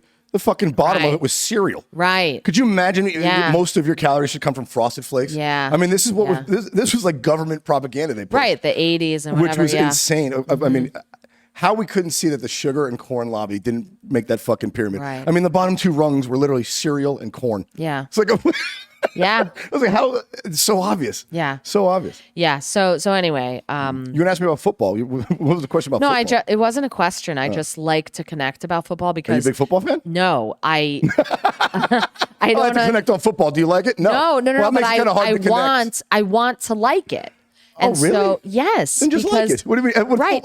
Well, but like I like tennis. Okay. But there's not enough tennis to get super involved. Yeah. Right? Like I can get super involved when it's not as popular as baseball or right. basketball. Well, but also it's football. like when there's a Grand Slam and you could watch it, and it's in the US Open, like that's easy because it's like, okay, now we're really into it, whatever. One of four big events. Right. And so, but football, I feel like there's a real camaraderie and gathering. Well, there's a ritual to it too, which is which with the tailgating? The tailgating. Okay. Sunday is football day. I mean, I don't care what you say. The Christian nation, my ass. This is a football nation first. Yeah. Everyone cares about football. Not everyone goes to church on Sunday. Right. I think football is as American as anything else has ever been. Right. More than bald eagles. I mean, it really is like an American institution. You know? I believe you, and I really want to get into it. I just have never been able to. So I appreciate talking about I have that caring same thing about with it. soccer. I want to get into it just so I can understand what the rest of the world sees, but I just can't. Although I went to a live match of like a high level pro game, the two best teams in Buenos Aires in 2007. Okay. And I can see why going to a soccer match is legit. Because, I mean, you're basically going to an organized riot that they sell liquor at. Yelling. I'm like, this is fucking awesome, right? But it had very little to do with the game. You know, so I still, like, I could see why going was fun. Right. It's like, but if I watch that same game on TV, I was like, I could still not care. You know, like, whereas football does draw you in. Right. But I feel like some of those bars that have like World Cup, isn't the World Cup in November? Yeah, I think so. Yeah, I think it is. And so that's going to be nuts, even in a bar. Oh, yeah. You know, well, it's also a good reason to drink in the morning for those alcoholics out there. Because it's usually aired it's from some foreign country. So, like, some games will start at 9 a.m. Right. Yeah. It gives alcoholics an excuse to drink in the morning. You know? Yeah. As if they needed one. But Sure. Right. Wow. Okay. So what don't you know about football that you everything? Like really? Yeah, I don't understand the rules. People have tried to explain it. For some reason, it just doesn't go in. But maybe have you given another sport a try, like baseball or basketball? I guess the camaraderies are a little bit different. Right. It just doesn't. I don't know. It's not as intense, and also it's also so spread out. Like, that's the nice thing about football. So it's like, I mean, it's on 4 days a fucking week now. Yeah. But the majority, 90% of the games are on 1 day a week, so it's a 1 day commitment. Yeah. And it's a Sunday. You know, it's off. It's 16 weeks. I like that. It's quick. Part of it. 16 weeks, you're in and out. Right. 17 weeks now, you're in and out. Oh, they added a week? They did. Why? More money. Oh, yeah. Money. You couldn't each one of those games. I think the NFL advertising rates are the only rates that continue to go up every year because it's the only thing. It's the only live event people still watch. Oh, you know. So like, if you're on broadcast television, who the fuck's tuning in for anything? Let's go to Peacock and watch it later. Right. You know, or whatever. No one's tuning in live to watch. NCIS. Yeah. But you can't. You have to watch the game live, or else someone's gonna fucking ruin it for you later. Right. So those rates are way up. That makes sense. Yeah. It's a big money machine. Yeah. and they don't care about head trauma. They pretend to. They care about the legal liability. That's about all they care about. Sure. Might make things more fun. I've said, I've jokingly, but not so jokingly, I've said when I was younger in college, I was like, I want my football so violent there should be 2 on-field deaths a year. Wow. It's like, well, look. Have there been any? The year I said that, 2 guys got paralyzed. Oh. And they started changing the rules, which is horrible, of course. Also, and I don't want that to ever happen. Yeah. But we like violence in this country. That's why we like the game of football in a lot of ways. The men who play the game are well aware how dangerous it is. Obviously, the NFL lied to them a long time about the head injuries, but these guys all kind of knew it wasn't good for you. I mean, you've seen Earl Campbell in a wheelchair, who was like a Hall of Famer. They know your body's going to get dinged up, but they're gladiators. They want to do it anyway. I think if the NFL just makes it explicitly clear that this is, could harm you long term, and they beefed up their healthcare programs, they could have avoided all this stuff, because they weren't giving guys healthcare after they're getting brain trauma and shit. It's horrible. So they've since trying to fix all that. But it's almost like if you remove the helmet, it would almost make the game safer, because guys wouldn't spear each other. So the level of violence would go up, but the level of major injuries would go down. Right. Because you have a missile for a head at that point. Right. So I was kind of tongue in cheek about it, but we do like. I mean, this country does like violence. Yeah. I think it's a sad human thing. I mean, human beings like to a certain degree. Violence at a distance is interesting. It piques something inside you. I can appreciate that. Yeah. I mean, I love the movie Jerry Maguire. Oh, great movie. Yeah. That I used to watch it in full before every single time I went on stage. Really? Why Jerry Maguire? Because Show Me the Money. What scene was yours? I wasn't so into the Show Me the Money. I love Rod and Jerry's relationship. Yeah, just like that kind of arc of the movie. It always made me cry. It always opened me up, and I felt like it made me access a kind of vulnerability, and I think it was because he was leaving his job. And so, that's a good point. There was a resonance there, but so the plot line about him and Renee Zellweger, it just never moved me. Yeah, rom-coms are cheesy for a reason. Well, I like some rom-coms. It's just like that I love one. Don't get me wrong. I love a good rom-com. Yeah. But when they really try and jerk you, I like when there's enough levity about the situation. They took that really seriously. It's like, you complete me. It's like, all right, calm down. Right. Yeah, I just didn't buy it. Yeah, it didn't but seem legit. even so, and I think this is a credit to the movie, even though I didn't appreciate that plot line at all, it's my favorite movie. I love it. Okay. And it's, it's all about football. I mean, in a way. A lot of it is. Yeah, in a weird way. Yeah. So Anyway. All right, let's get into news here because I actually I saw this and it was apropos to, because I was asking about what it was like to try and conceive as, and having surrogates and all that. But yeah, get this.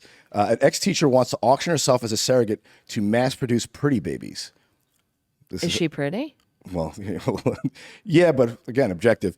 Okay. A teacher-turned OnlyFans star who is impregnated by her student wants to auction off her body for surrogacy to improve the beauty of the global population. Quote, men are consistently asking me to have their babies, said Amy Cups, 33. Okay. Jesus year. Yeah.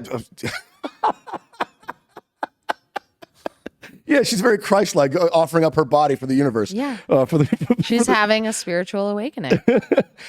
Says she made headlines. She was a former high school teacher who made headlines in July after revealing she was knocked up by a student during a drunken one-night stand. Okay. Now, 8 months along in her pregnancy, she the self-proclaimed proud mistress and homewrecker, says she plans to give birth to many more times for the purpose of creating more beautiful children. She earns more than $22,000 a month on her OnlyFans. It doesn't say how much she's going to charge for surrogacy yet. A lot. It's expensive. I bet. Yeah. Well, and look, if she's making $22,000 on OnlyFans, right. Her time is more valuable than a regular surrogate's, I guess. Yeah. Although she could kind of, I imagine, because of fetishes and whatever, probably charge more and make more on OnlyFans. Sure. A pregnant woman on OnlyFans probably makes a ton of bread. Probably. Yeah. Her goal is less common. Yeah, no, I imagine from OnlyFans. Yeah. I don't know. I've never. I wonder if you charge like a double rate, one for her and one for the baby. Oh, baby. There's other child labor laws involved in that? No. She says, I want to carry lots of babies, no more than 25 in total. That's my limit. All right. So the question I have for you, I mean, obviously that's a ridiculous story. Yeah. But how does it work with surrogacy? Did you look into that at all when you were looking? No. No? I mean, my wife really wanted to and wants to have a baby, and I don't, which is something that no, you want to have kids, you don't want to give birth, right? That's I meant the listener. yeah. No, she's not talking about abandoning her wife's baby. Oh guys. yeah, no. She wants to have a kid and I don't, so she's gonna have one and I'm gonna leave. Right. No, I just I don't really desire pregnancy. I mean, I think that I remember when I was a teenager, I was in the car with my mom and my brother, and I was like, yeah, I think I want to have a baby because you get a maternity leave, and I think I could just dance for 9 hours a day. Yeah, or cry in front of a ballet. Yeah, exactly, right. And then my mom and my brother were like, what about the baby? And so I think I've desired time off. Yeah. And which is I want a sabbatical. It's yeah. But my therapist asked me when Karen and I, that's my wife, were trying to figure out who's going to have the kid. And then my therapist was like, why do you want to be pregnant? And I was like, I don't, Yeah. The way that you asked the question, I was like, I guess the Socratic method works because all you had to do was ask the question exactly like that for me to recognize that I had that answer inside of me.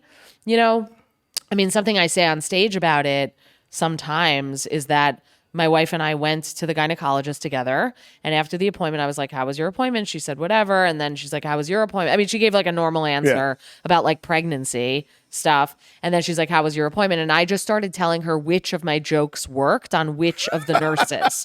And so she's like, okay, well, I'm glad you had a good show at the gynecologist, but so I think if two women are deciding who's going to have the baby, the answer is going to be not me.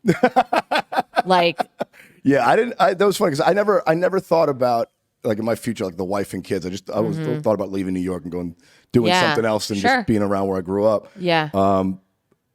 And there's a weird thing about it that I talk to my friends who do have kids. They're like, oh yeah, I always wanted kids. I'm like, I never got that sensation. It just never crossed. It never crossed my mind. And ultimately that's why I split up from the last straw, I guess, because she was like, I want to start a family. I was like, I don't, Right. and we were on that page when we met. Right. Obviously, you're allowed to change your opinions on that, and I'm allowed to keep mine, and we just kind of drifted apart in that.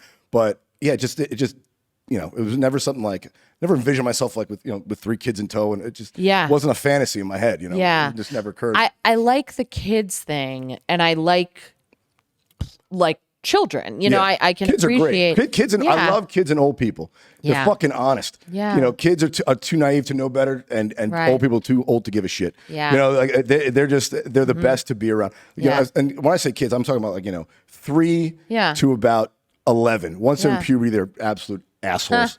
You know, and then they become adults, and God knows what they could be then. But that 3 to 11, they're great. And then anyone over 75 could give less of a fuck what the world thinks. You know, like they just. Like, I remember a great grandmother would like fart in the middle of dinner.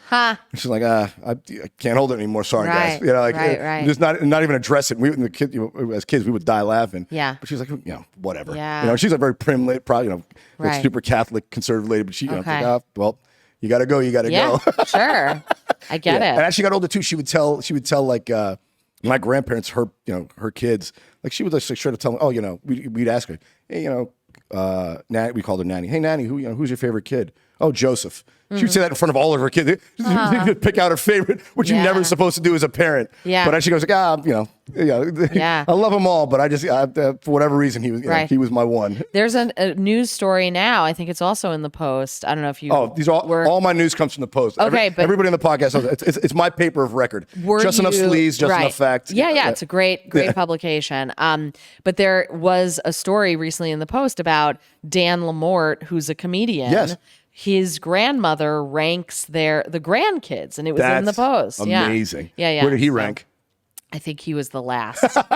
I think that's part of it. I don't know if I was talking to you about that. It's always funnier when it doesn't go your way. Oh, you know, we were talking about that. Like the funniest story, like it's not like as a guy, if you're talking about like a fight you got into, the funny story is where you got your ass kicked, not where you kicked the other guy's ass. Yes. You know, it's always funny when you fall on your face. Now, hey, you know, guys, something went great. Oh, good for you. There's nothing funny about it. Right. But like having something horrible happen.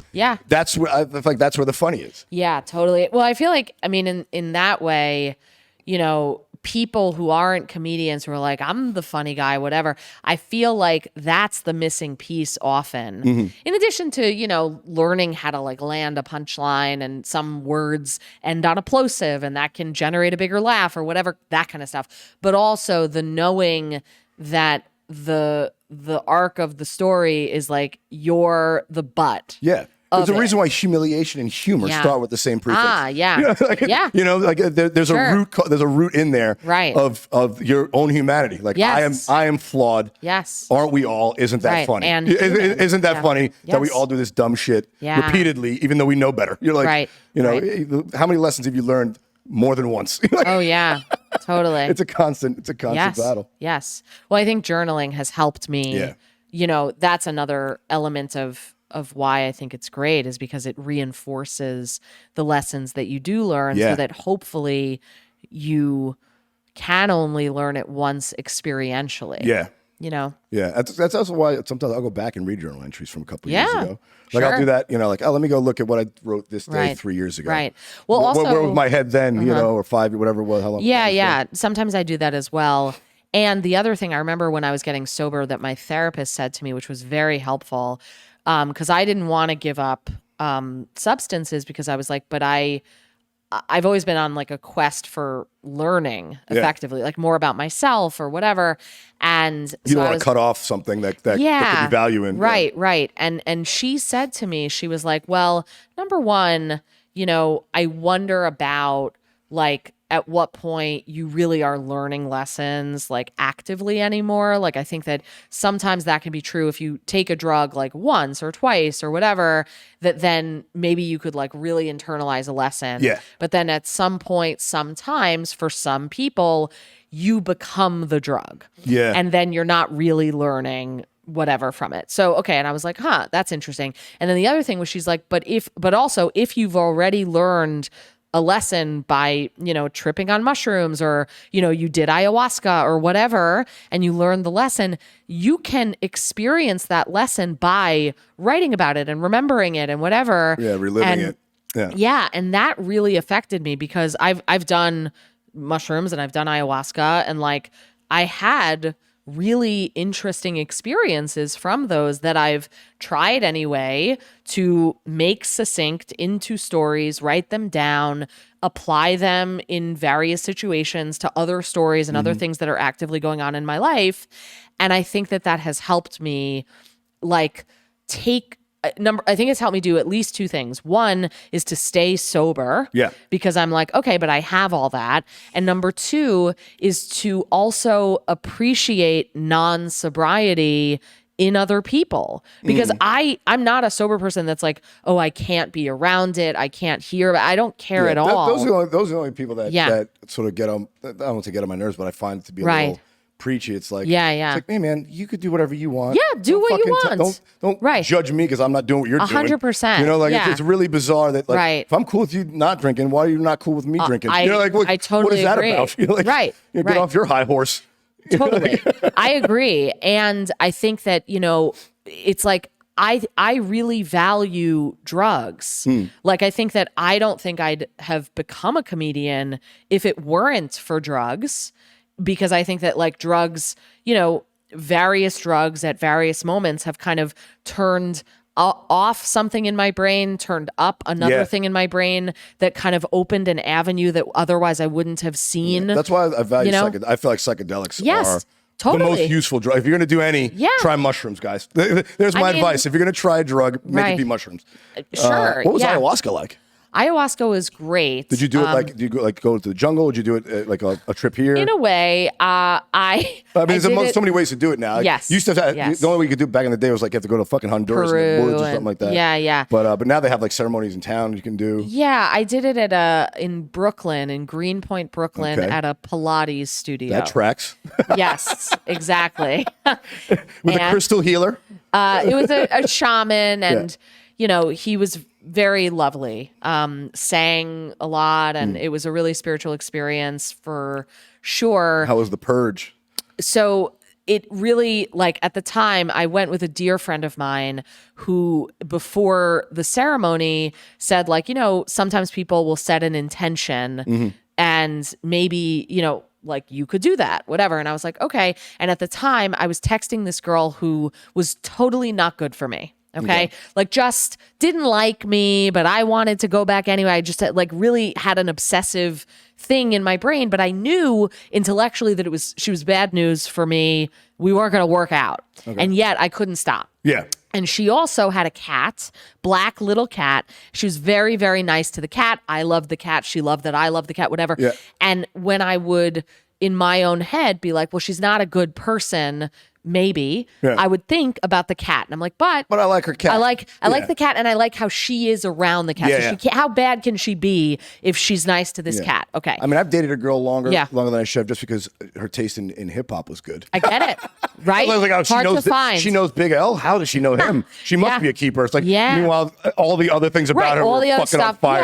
Right. Yeah. And I was reaching, and I knew that, but I still went back. Okay. So anyway, so when my friend says, an intention, what I set, and I don't remember if I said it out loud or not, it doesn't matter. But I was like, if I could take away the part of my brain that keeps texting this woman, I would, right?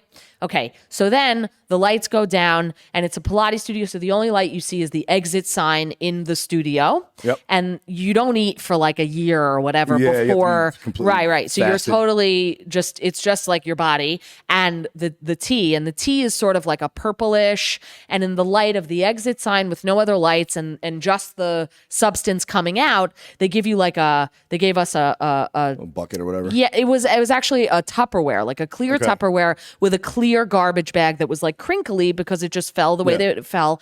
And so I vomit just like everybody else does. They say that some people don't, feel like 100%. Yeah. I was like, it's part of it. Yeah. You did it? No, I haven't. I just I'm interested in doing it. Okay. Because I like mushrooms. I tried acid. Okay. I know a Pilates studio in Brooklyn. Okay. But okay. I've done acid too. All I did was edit a video, but I was like, that was a good edit. Mushrooms are my fave. Yeah. Mushrooms were good. Yeah. I went to a book reading and made like a bet with an author. I was like, your film is going to be a movie and it's going to win an Oscar. And I just like drugs for me, it takes the elements of my personality and turns them on high and nobody needs it.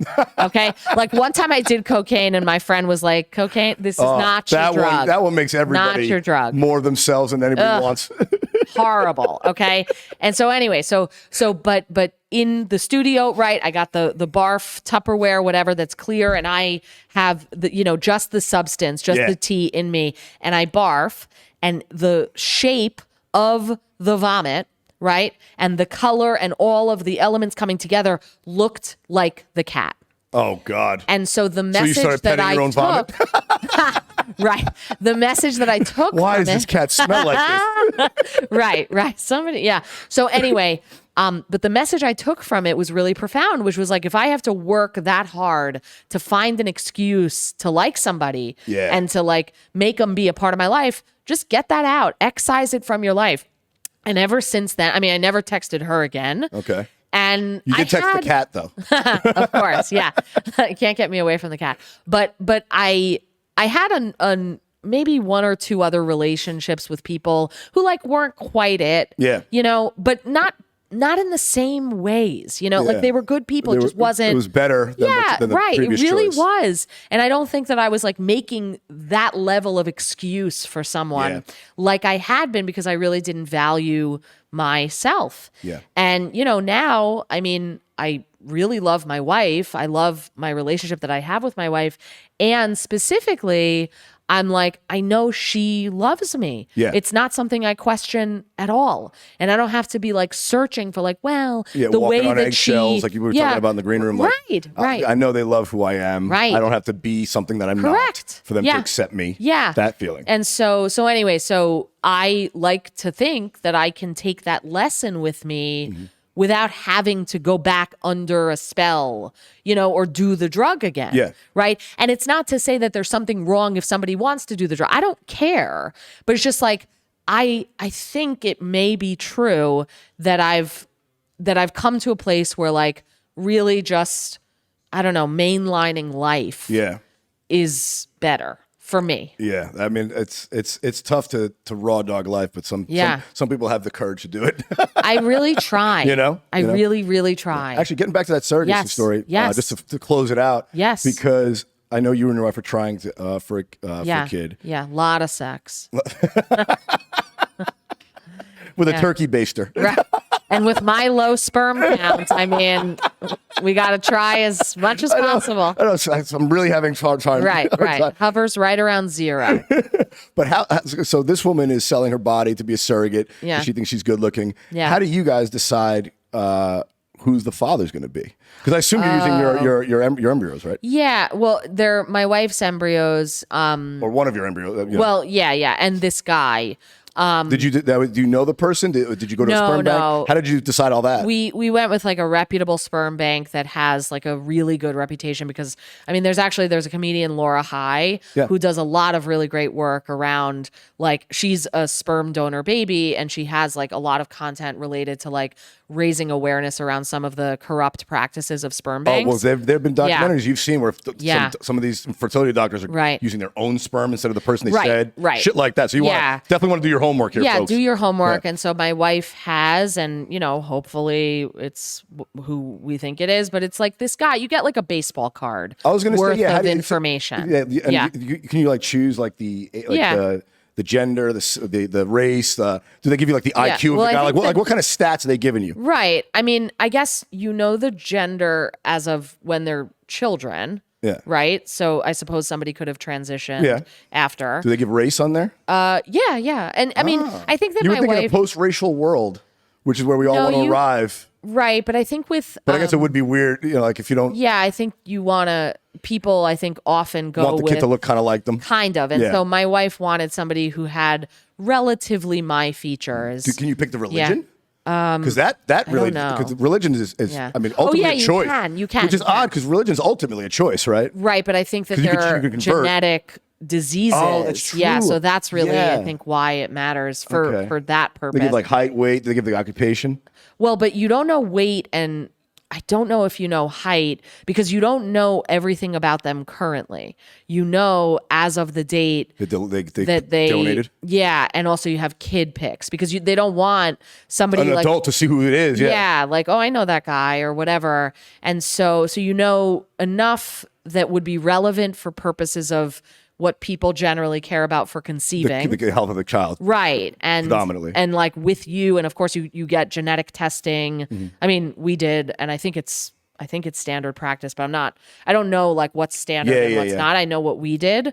But we did, I mean, we had a stillbirth and it was not because of genetic testing, FYI, Yeah, which sorry like to a hear lot that, of, no, it's course. okay. I just mentioned that because sometimes people are like, oh, well, you should have gotten it genetic. We did. I just think about it because like the way this works, Yeah. particularly with, lesbian couples. Yeah. Because I'd love to know what are the stats? Like what are all these women picking who are using sperm donors? Are they, Right. is it like oddly all tall, white, blonde, blue-eyed guys who work in finance? Like there must be, 'cause it's a little bit, eugenics. Like it's sort of a soft eugenics in a weird way. Right. And I wonder, like, do the guys whose sperm are being used know like how often theirs is used versus other people's? Right. You know? So I know a couple guys who have donated sperm. I mean, as comedians, it's money involved. I imagine it's like all comedians. It's like an exactly. open mic, sperm bank. That's my next question after the year. I'm like, how do I donate sperm? Right.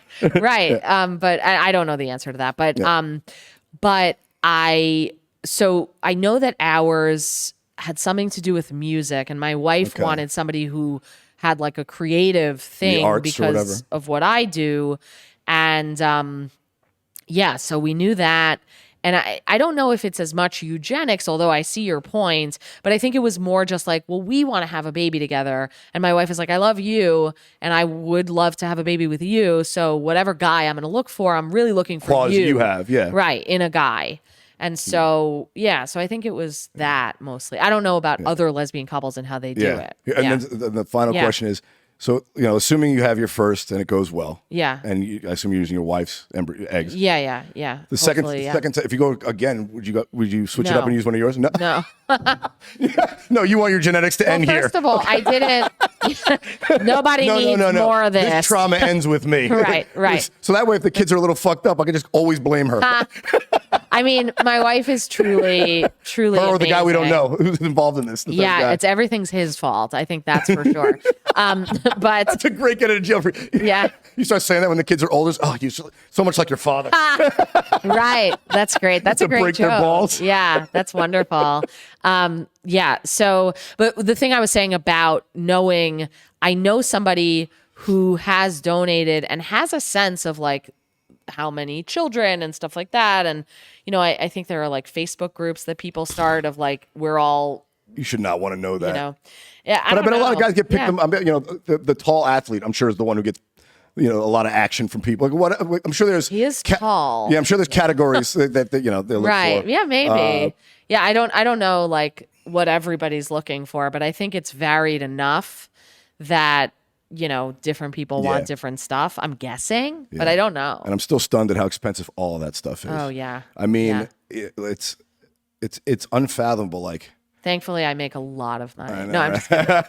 No, but it's just one of those things. Like all this, having a kid is so much harder than not having one. It's completely like almost reversed, and and the people that really want to have one are off. Like it's unfortunate that they're not the ones that are able to have them as easy. It's always like there's so many unwanted pregnancies, and the wanted ones are so hard to come by. Yeah, it's like a weird asymmetrical thing that. Yeah, sad. I think that's probably true. Yeah, but I got my fingers crossed for you. I'm sure you guys will thanks. do it. Thank you, Randy. I guess we might as well end it there. You got anything you want to promote? What do you got coming up? This will be coming out. Yeah. Not this Wednesday, but next. Okay, so I am taping an album and a special as part of New York Comedy Festival. It'll be on November 10th. This will come out the week before that. 2 weeks before that. Yeah, yeah. So it'll be at Brooklyn Comedy Collective. You can get tickets on my website, which is www.dearlizglazer.com, www.dearlizglazer.com. And so it's November 10th, 7 to 9 at Brooklyn Comedy Collective, which is on Graham Avenue in Williamsburg, part of New York Comedy Festival. I imagine it will sell out, and so I hope that there are tickets by the time that this comes out. And it will be about grief and trauma. It's called Stillborn Sorry. And so I was supposed to tape an album before my wife gave birth with a lot of my wife is pregnant jokes, and that didn't happen the way that we thought. But why burn the material? Right. No, I'm not doing those jokes. And I wrote it, so it's coming out. No. It won't be those jokes. It will be a show about the fact that was going to be a show. Oh, wow. and that we had a stillbirth. That show was going to be called Born Sorry. This show will be called Still Born Sorry. Oh, wow. Yeah. So I'm excited about it. I'd love And that's crazy that you were able to do that. Like I'm still so Yeah. fucking traumatized by being in finance. I don't joke about it on stage. And you're already writing jokes about, the last year, difficult year you had. I say old stuff too, but yeah. Well, I look forward to your finance jokes, and if you, I don't know if the same people who would want finance jokes would want. It's not. Not the material I do. It's not stillbirth jokes. I also want to say that it's like shedding light on a dark moment. Yeah, not because there is not enough fun of it. There is a lot of stigma around miscarriages and stillbirths. It's like shame. It's like no. Well, and it's the same thing with abortions. Like if you had one, you needed one. You're not doing it as a joke. And no one chooses to have a miscarriage. So to have guilt and shame around that is fucking unconscionable, in my opinion. Yeah. It should be. We're sorry and helpful and empathetic, and not something you should shy away from. I think so. Yeah. Well, one of the things that I noticed when this happened to us was people who would offer condolences were like, oh, it's such an unspeakable loss. There are no words. And I kept thinking about that. And I was like, I think that part of that is a sub or unconscious message to not talk about it. There's a big part about that. And it's not fair, in my opinion. But where else can they find you on the internet? Instagram, Facebook? At Liz Glazer. Liz Glazer. Yeah, if you go to my website, that's kind of the home for everything. LizGlazer.com? Dear Liz Glazer. DearLizGlazer.com. So go check her out. Very, very funny. Very sweet. Thanks for doing this. Appreciate it. Thank you, Randy. Love you, sweetout. All right, guys. That's it for this week. We'll see you next week. Love you guys. Peace.